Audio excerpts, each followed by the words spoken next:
Story 1. The Vanishing Trailhead at Yosemite. I've hiked solo for years. Yosemite's trails are practically my second home, well-marked, well-traveled, and honestly, a little too tame for my taste. I only chose the Glacier Point route this time because I needed fresh content for my hiking blog. Thought I'd spice it up with some dramatic sunrise shots and maybe a bear encounter if I got lucky.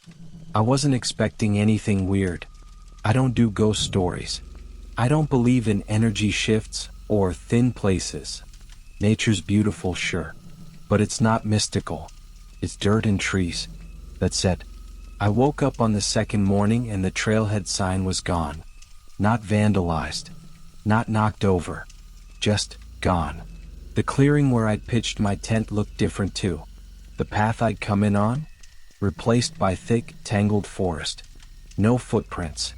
No trail markers. Just trees.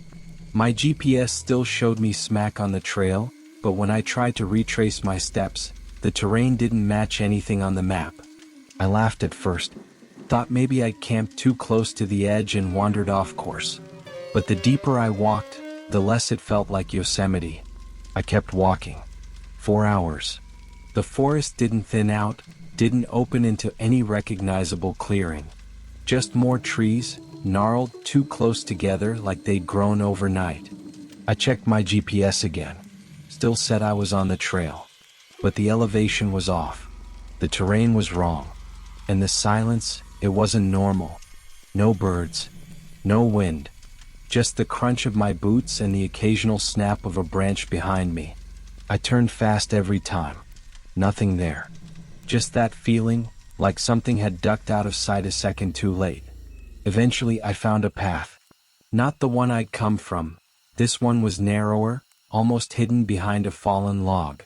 Looked old, like no one had walked it in years. But it was something. I followed it, hoping it would lead to a service road or a ranger outpost. The trees leaned in tighter the farther I went. I started noticing weird things, like how the moss on the trunks was growing in spirals, or how the rocks had markings that looked almost like symbols. I told myself it was just erosion, just nature being weird, but I didn't believe it. I don't know how long I walked before I saw the ranger station. It was tucked between two cliffs, half covered in ivy, like nature had been trying to erase it. The windows were dark. No vehicles. No radio tower. I knocked on the door. Nothing. I tried the handle. It opened with a creak that sounded too loud in the dead silence. Inside it smelled like mildew and something sweet. Sickly sweet. Like rotting fruit. Or old blood. The lights didn't work, but there was a lantern on the desk. Still warm. The place looked abandoned, but not forgotten. Papers scattered. A mug with dried coffee. A jacket draped over a chair. Like someone had just stepped out. I moved toward the bulletin board behind the desk, and that's when I saw it. A photo. My photo. Me standing at the Glacier Point trailhead. Same clothes. Same backpack. But the date scribbled in red ink at the bottom said, August 21st. 3 days before I got there. I stared at it for a long time. Tried to convince myself it was a mistake. A prank. But the photo was real. And I hadn't taken it. I backed away from the photo like it might burn me. My hands were shaking. I checked my phone again. Still said I was on the trail. Still showed Glacier Point just a few miles behind me. But the terrain outside the station didn't match anything. I tried to call for help. No signal. Not even emergency access. I turned the lantern off and stepped outside. The forest looked different, like it had shifted while I was inside. The trees weren't where I remembered. The path I'd followed was gone. I started walking again, this time in a straight line, hoping I'd hit a road or a campsite. But the forest kept folding in on itself. I passed the same twisted tree 3 times. I know because it had a branch shaped like a hook, and a strip of red fabric tied around it. My fabric. From my backpack. I hadn't tied it there. I hadn't even seen it before. That's when I stopped pretending this was just bad navigation. Something was wrong. Not just with the forest, with time. With space. With me. I started talking to myself, out loud, just to hear something human. I said things like, "You're fine, and it's just a glitch, and you'll laugh about this later." But my voice sounded wrong, echoed back too fast, like something was repeating me, not quite in sync. I stopped talking. I stopped walking. I just stood there listening. And that's when I heard it. A soft crunch. Not mine. Behind me. I turned slowly. Nothing. But the air felt pressed. Like something was standing close. Too close. I ran. I don't even remember choosing a direction. I just moved. Branches tore at my arms. My pack snagged and ripped. I didn't care. I kept running until I saw light. Not sunlight, but a flickering glow. Firelight. A small campfire in a clearing. No tent. No gear. Just a fire, and a figure sitting beside it. I stopped at the edge of the trees. Tried to call out. My voice cracked. The figure didn't move. Didn't turn. Just sat there staring into the flames. I stepped closer. And then it stood up, slowly, like it had been waiting. I didn't speak. I didn't breathe. The figure stepped into the firelight, and it was me. Same face. Same clothes. Same torn backpack. But the eyes, they weren't mine. Too wide. Too still. I stumbled backward, tripped over a root, scrambled to my feet and ran. I didn't look back. I didn't stop. I don't know how long I ran before I saw the ranger station again. Same ivy. Same door. I burst inside, slammed it shut, and collapsed against the wall. The photo was still there. But now, there were two. I left Yosemite the next morning. Or at least, I think I did. I haven't posted on my blog. Haven't answered calls. I keep checking my GPS, even in my apartment. Still shows me on the trail. Glacier Point. I've deleted the photo from my phone 5 times. Keeps coming back. Same date. Same face. I don't know what I saw out there. I don't know if I ever really left. But if anyone's ever been through something like this, please say something. I need to know I'm not the only one. Story 2. Camp Beacon Hill. I've always thought Beacon Hill was overrated. Too polished. Too quiet. The kind of place where rich people pretend they're living in a Jane Austen novel. So when my friend Zoe suggested we camp overnight there, in a tiny park near Lewisburg Square, I laughed. Out loud. But it was part of this ridiculous citywide scavenger hunt, and we were all in. College pride, group selfies, and the promise of a $500 prize. I packed my tent, my sarcasm, and zero expectations. The park was barely a patch of grass, wedged between 2 brownstones like it had been forgotten by time. No signs. No lights. Just a rusted gate and a stone bench that looked like it had seen things. We set up camp around 7 p.m. 6 of us. Phones charged, snacks ready, and Zoe already obsessing over the scavenger list. I remember teasing her, "You know half these names sound like Victorian ghosts, right?" She rolled her eyes. But later that night, those names would mean something else entirely. It started with a text. Just one. From an unknown number. "You really think Zoe's gonna win this?" That's what it said. I laughed, thought it was one of the guys messing around. But then Zoe got one too. "You should have told him about the kiss." Her face went pale. That was something she'd whispered to me earlier when we were alone. No one else heard it. No one. We checked the group chat. Nothing. No one admitted to sending anything. And the number? It wasn't traceable. Just blank. No contact photo. No history. We tried to brush it off. Told ourselves it was part of the scavenger hunt. Some creepy marketing stunt. But the texts kept coming. One by one. Each message more personal than the last. Stuff we'd said in confidence. Stuff we hadn't even said out loud. I got one that just said, "You lied about the pills." I hadn't told anyone about that. Not even Zoe. That's when I stopped laughing. That's when I started watching the windows around us. The brownstones with their curtains drawn tight. One of them had a light on upstairs. Just one. And I swear, I saw someone standing there. That's when Caleb said he saw someone. Not in the window, in the park. Just beyond the gate. He froze mid-sentence, staring past us like he'd forgotten how to speak. "There's a guy," he whispered. "He's just standing there." We all turned. Nothing. Just the gate. Just the street. But Caleb wouldn't let it go. He swore the man was watching us. Said he had no face. Just a shape. A silhouette. I told him he was being dramatic. That maybe it was a shadow from the street lamp. But he didn't laugh. He just started packing his stuff. He said he was leaving. That he didn't care about the prize. That something felt wrong. We tried to stop him, half joking, half concerned, but he was already walking toward the gate. I remember Zoe calling out, "Text us when you get home." But he never did. Not that night. Not the next day. His phone went straight to voicemail. And when we checked the footage from the scavenger hunt app, the one that logs your location, his last ping was right there. At the park. At 2:41 a.m. Then, nothing. We stayed. I don't know why. Maybe denial. Maybe pride. Maybe we were just stupid. But something shifted after Caleb left. The air felt heavier. The park silent. No wind. No bugs. Just this stillness that made my skin crawl. Zoe sat on the bench, scrolling through the scavenger list again. That's when she noticed it. The names. They weren't random. They were old. Outdated. Like 1800s old. One of them, E. Harrow, matched a plaque we found half buried near the gate. It was cracked, moss-covered, and read, "Beacon Hill Asylum. EST 1841. I laughed.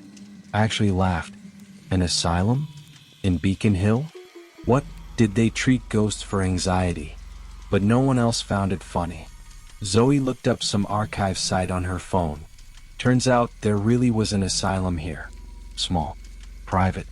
Shut down in 1893 after a fire. No survivors. No records. Just rumors.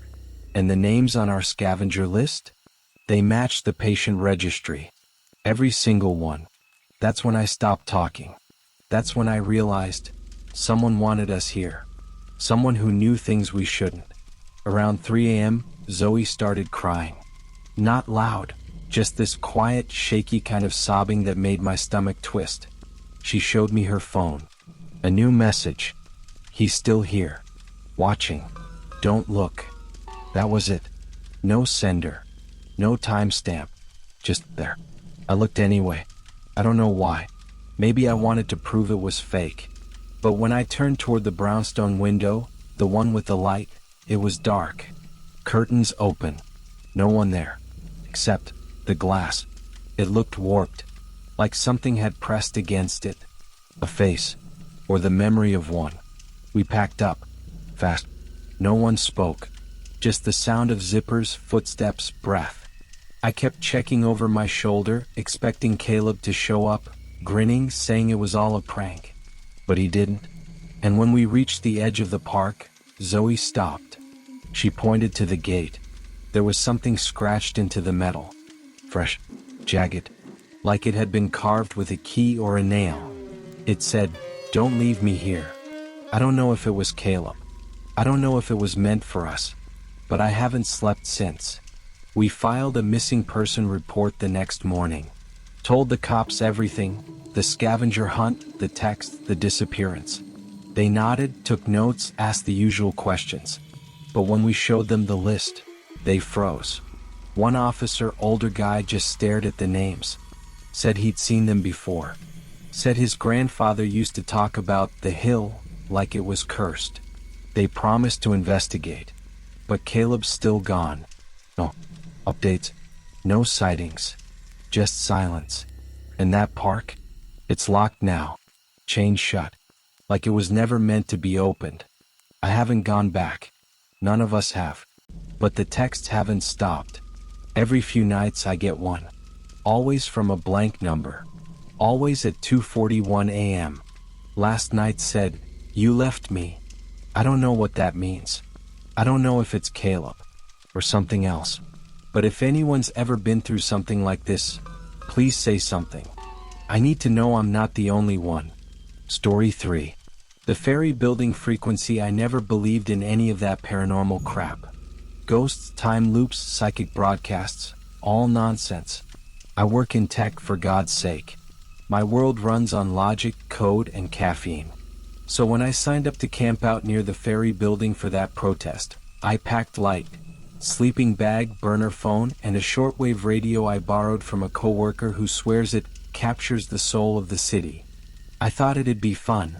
Maybe I'd catch some weird chatter from the docks or late-night truckers. I didn't expect to hear her voice. It started around 2:40 a.m. on the second night. I was half asleep, the radio crackling with static, when a whisper cut through, soft, deliberate, female. She spoke numbers first, coordinates, then descriptions. The flame will start near your feet, she said. The man in the suit will arrive at 3:17. I sat up, annoyed. Thought it was some prank transmission. I even laughed out loud and said, "Nice try, creep." But the weirdest part? The voice repeated. Same words. Same tone. Every 7 minutes. Like it was waiting for something. I tried to ignore it. Switched frequencies. Turned the dial until the static drowned her out. But every time I circled back, even accidentally, she was still there. Same coordinates. Same predictions. I looked them up on my phone. They pointed to places around the city. A pier, a rooftop, a crosswalk near Market Street. I figured it was some guerrilla art project. You know, one of those immersive urban games for bored techies. But then, at exactly 3:17 a.m., a man in a charcoal suit walked past my tent. He didn't look at me. Didn't speak. Just paused. Like he was listening to something I couldn't hear. I sat up, heart thudding. Not because of him, I mean it's San Francisco, weird people are everywhere, but because of the timing. I checked my phone. 3:17. On the dot. I laughed again, but it came out shaky. Told myself it was coincidence. Maybe I'd subconsciously expected someone to pass by. Maybe I was just tired. But then I smelled it. Smoke. Faint, bitter. I scrambled out of the tent and saw a small flame licking the edge of my sleeping bag. No wind. No spark source. Just fire. Exactly where she said it would start. I stomped out the flame and sat there for a while, staring at the radio. It was still on. Still whispering. Her voice hadn't changed. No urgency. No emotion. Just coordinates and predictions, like she was reading from a script written somewhere far away. I started recording it on my phone, thinking maybe I'd post it later, let the internet tear it apart. But deep down I wasn't laughing anymore. Something about the cadence of her voice, it felt wrong. Like she wasn't speaking to an audience. She was speaking to me. Around 4 a.m. I decided to leave. I packed up fast, didn't even roll the sleeping bag, just shoved everything into my backpack and started walking. I figured I'd head toward Embarcadero Station, catch a train, go home, sleep it off. But when I reached the corner of Market and Stewart, something felt off. The street signs were right.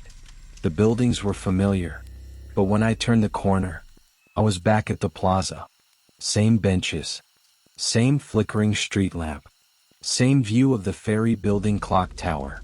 I thought I'd made a mistake, so I tried again. Different route. Same result. I tried not to panic. Told myself it was just fatigue, stress, maybe dehydration. I hadn't eaten much. Maybe I was misreading signs, retracing steps without realizing. But the plaza wasn't just familiar, it was identical. Same trash on the ground. Same flickering light. Even the same pigeon limping near the bench. I walked faster. Took random turns. Cut through alleys. But no matter what, I ended up back at the ferry building. It was like the city had folded in on itself, trapping me in a loop. I sat down on the curb, sweating despite the cold. My phone had no signal. No maps. Just a spinning wheel. I checked the radio again. Her voice was still there. But now, she was describing me. He's sitting. He's afraid. He's listening. I dropped the radio. It clattered on the pavement but kept whispering. I wanted to scream, wanted to smash it, but something stopped me. I think I was afraid that if I broke it, I'd lose the only thread connecting me to whatever this was. Or worse, that it would keep broadcasting even without power. I tried calling someone, anyone, but my contacts list was empty. Just blank. No names. No numbers. I swear they were there earlier. I even tried dialing manually, but the keypad wouldn't respond. Like the phone was just a shell. I looked up, and the man in the suit was standing across the plaza again. Same posture. Same silence. But this time, he was facing me. I couldn't see his eyes. Just the outline of his face, lit by the street lamp. I shouted at him. Asked what the hell was going on. He didn't move. I picked up the radio again. Her voice was still calm. Still whispering. He's panicking now. He's trying to leave. I turned it off. Pulled the batteries out. But the voice kept going. No static. No interruption. Just her, inside the speaker inside my head. I dropped it and ran. I didn't care where. I just needed to get away. But every street curved back. Every alley led to the same plaza. I passed the same trash can 3 times. Same torn flyer flapping in the wind. I think I screamed. I don't remember. My memory's fractured, like something's been edited. I don't know how long I wandered. Time felt broken. The sky never lightened. My watch froze at 3:17. I started seeing things. Reflections in windows that didn't match my movements, shadows that stretched too far. I passed a mirror in a shop front and saw myself blinking. But my reflection didn't. I think I cried. I think I begged out loud for someone to help. But no one came. No cars. No pedestrians. Just me, the plaza, and her voice, looping endlessly like a countdown to something I couldn't stop. I'm back in my tent now. I don't remember walking here. The radio's still on, but I haven't touched it. She's whispering again. He's writing it down. He thinks someone will read it. I don't know what's real anymore. I don't know if this post will even go through. But if you're seeing this, please. If anyone's ever heard that voice, the one that knows things before they happen, tell me. I need to know I'm not the only one. I need to know it ever stops. Story 4. Venice Beach sleepover. I've always thought ghost stories were just lazy storytelling. A cheap way to explain things people didn't understand, or didn't want to. So when my girlfriend Mia suggested we camp out on Venice Beach for the weekend, I didn't even blink at the city's warnings. No overnight stays, the signs said. Unsafe after dark. Please. It's a beach, not a cursed temple. We packed a tent, some snacks, and enough sarcasm to drown out any creepy vibes. I even joked that if a ghost showed up, I'd ask it to help pitch the tent. The first night was fine. A little cold, a little noisy. Venice doesn't sleep even when you try to. We set up near the old lifeguard tower, the one that's been boarded up for years. Mia liked the view. I liked the privacy. Around 2 a.m., I woke up to the sound of waves crashing harder than usual. Nothing weird. Just nature doing its thing. I checked my phone. Battery half full. No notifications. I rolled over and went back to sleep, already planning to mock the whole haunted beach thing in the morning. The weird stuff started the second morning. I woke up with sand in my mouth, not just around me but actually in my mouth. Mia was already sitting up, staring at her phone like it had just insulted her. "Did you take these?" she asked, flipping through a gallery of photos. I leaned over. Dozens of shots. Us sleeping. Close up. Like inches from our faces. My first thought? Some idiot prankster. Maybe one of those wannabe TikTok clowns trying to go viral. But then I noticed something off. In every photo behind us, blurred but visible, was a figure. Standing. Watching. Wearing a lifeguard uniform. I laughed. I actually laughed. "Okay, someone's got a vintage fetish," I said. But Mia didn't smile. She zoomed in on one of the shots. The guy, or whatever it was, wasn't just standing. He was leaning against the old lifeguard tower, the one that's been sealed up for years. I walked over to it just to prove a point. Boards still nailed in place. No footprints. No signs of anyone having been there. I knocked on the wood, half expecting it to echo. It didn't. Just a dull thud. Mia stayed back, clutching her phone like it was a weapon. I told her it was probably a local messing with tourists. But I'll admit, something about that uniform felt wrong. Too clean. Too perfect. Like it hadn't aged a day since the 70s. We spent the rest of the morning asking around. Locals, vendors, even a guy selling incense who claimed to feel energies. Most shrugged it off. Probably kids messing around, one woman said, not even looking up from her sketch pad. But then we found this old vendor near the boardwalk. Leathery skin, faded tattoos, eyes like he hadn't slept since the Reagan administration. When we showed him the photos, he didn't flinch. Just stared for a long time. Then he said, "You weren't supposed to stay past the tide." That was it. No explanation. No follow-up. I asked what that meant, but he just turned away and started humming something tuneless. Mia wanted to leave right then. I didn't. I still thought it was a joke. A weird one, sure, but not dangerous. That night we stayed again. I know, dumb. But I needed to prove it was nothing. We set up farther from the tower this time, closer to the public restrooms. More light. More people. I even set up a motion sensor app on my phone, just to catch whoever was sneaking around. Around midnight I heard footsteps. Not sand-crunching footsteps. These were soft. Careful. Like someone trying not to be heard. I sat up. Nothing. Mia was asleep, breathing slow. I checked the app. No alerts. I told myself it was wind. Or maybe someone walking by on the boardwalk. But the sound had come from behind the tent, where there was only sand. I didn't sleep much. Every time I closed my eyes, I imagined that uniform.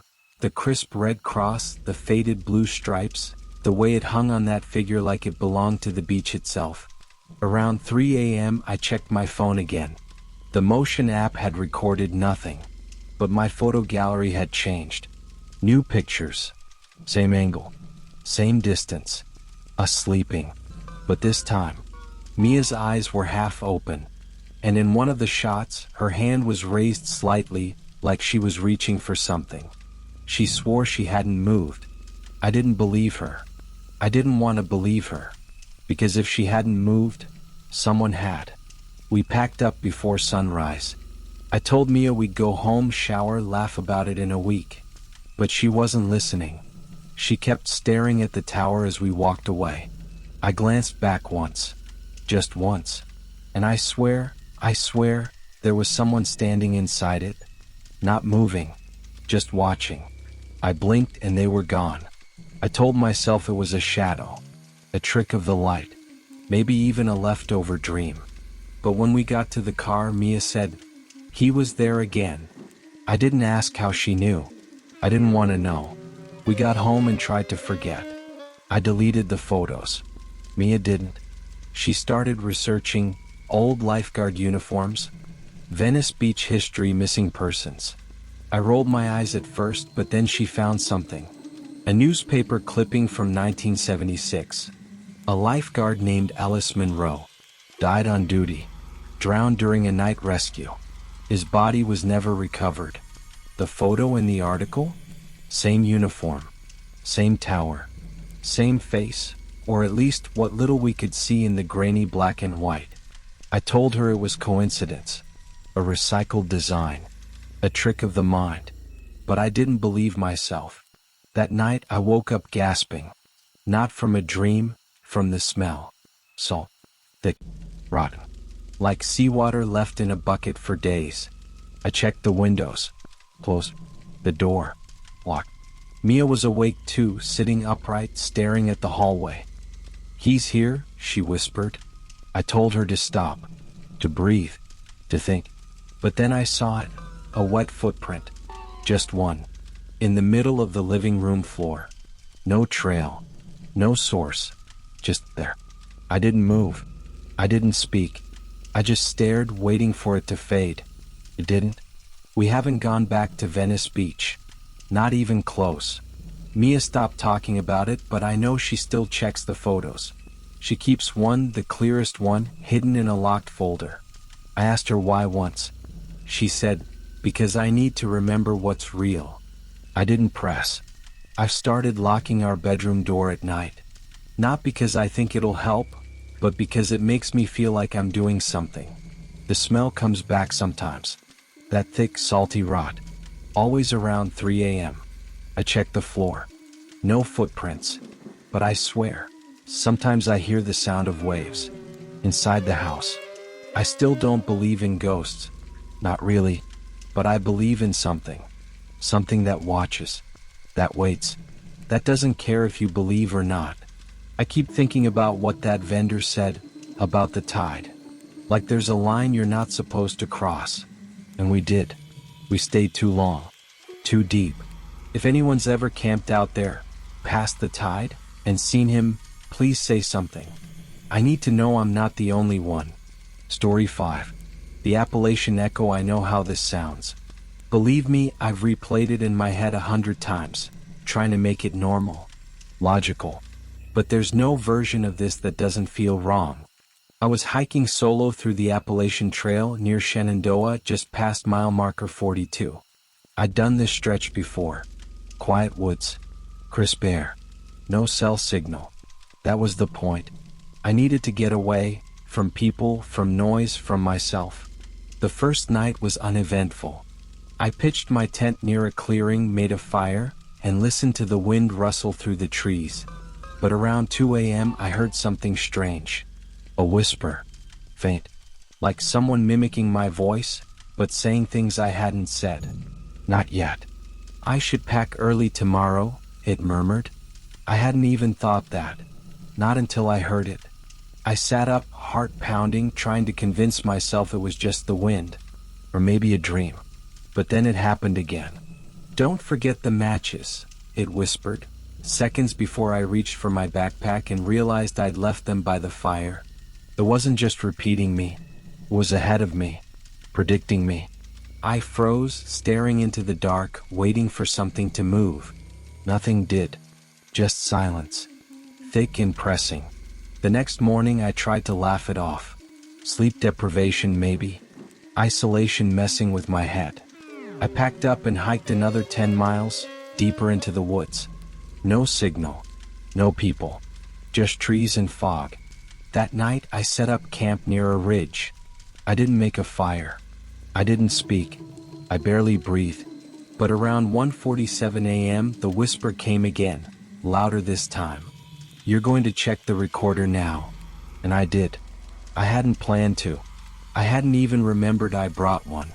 I played the recording back. Static. Then, my voice. But not from earlier. It was me saying something I hadn't said yet. I think I'll move camp tomorrow. Too exposed here. I hadn't thought that. Not until I heard it. My stomach dropped. I rewound it 3 times. Same phrase. Same tone. But I hadn't spoken those words. Not out loud. Not even in my head. Not until they were already there. I uploaded the clip to a small hiking forum. Just to see if anyone had experienced something similar. I didn't expect much. Maybe someone would say it was a known echo phenomenon. Or a prank. But within an hour I got a private message. No profile picture. No username. Just one line. Stop broadcasting. You're waking it up. I stared at the screen, pulse hammering. I didn't reply. I didn't breathe. I just shut my laptop and listened. That night I didn't sleep. I just lay there staring at the nylon ceiling of my tent, listening. Waiting. Around 3:12 a.m. the whisper came again. But this time, it wasn't an echo. It didn't sound like me. It was lower. Slower. And it responded. You're awake, it said. Not a prediction. A statement. I sat up so fast I hit my head on the tent pole. My breath caught in my throat. I didn't say anything. I didn't move. But it spoke again. You shouldn't have shared. I scrambled out of the tent, flashlight shaking in my hand. I scanned the woods. Nothing. Just trees. Fog.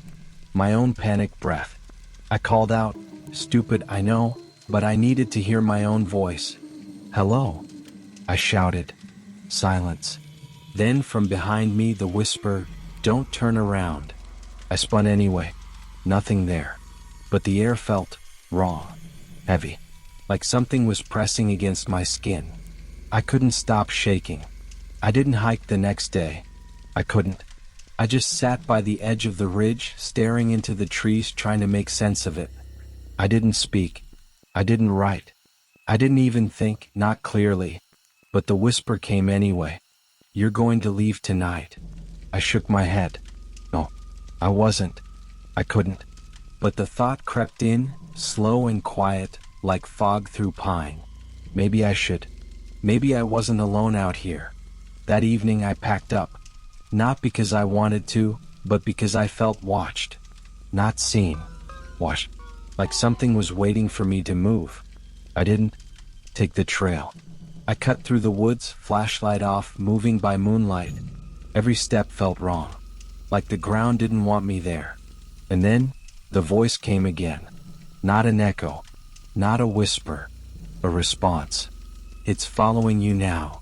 I ran. I don't remember how far. I don't remember falling. But I woke up at dawn, face scraped, hands bleeding, somewhere off trail. My backpack was gone.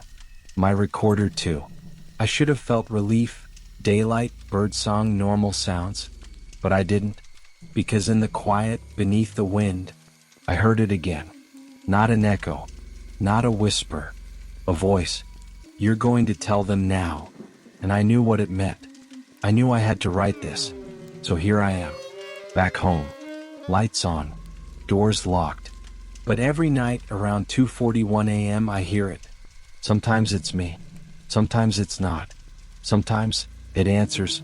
I don't know what I woke up out there. I don't know if it followed me. But if you've ever heard your own voice say something you haven't thought yet, please say something. I need to know I'm not the only one.